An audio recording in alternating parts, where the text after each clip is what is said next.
просто наслаждаются. В очередь становятся. Өзіме ұнады. Менің көз алдыма такое эстетическое удовольствие болды. Даже не мотоцикл, не поза. Вот они вдвоем. И вот это вот романтик. И очень все красиво продумано. Даже девочки, которые сзади танцевали, они были... Нужно было. И вы себе как надо. И их стиль, как они оделись, как они вышли. Ну, Бағлан Мырза меня, конечно, удивил очень.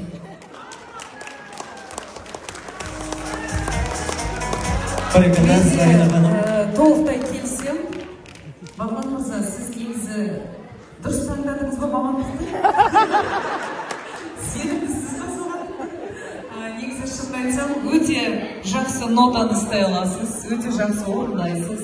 Және де енді қасыңыздағы барлық жаңағы мен Арайлым ханыммен келісемін, өте эстетично, гармонично, красиво болды. Бұл сахнада көрініс болды, иә? Шынымен де. Бұл шапалақ. Бір керемет көрініс көрдік. Және де стиль, одежды, бәрі. Фадеевтен кем емес шынымен де. Асып кетпесеңіз. Сол себепті тек алға, мен ойлаймын, алдағы турларда да одан да күшті боласыз деп.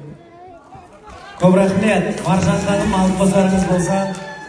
Мен әдемі жұпты көрдім, және өте үлкен сондай жауапкершілікпен қараған жұпты көрдім. Маған ең ішінде осы жұптар ұнады.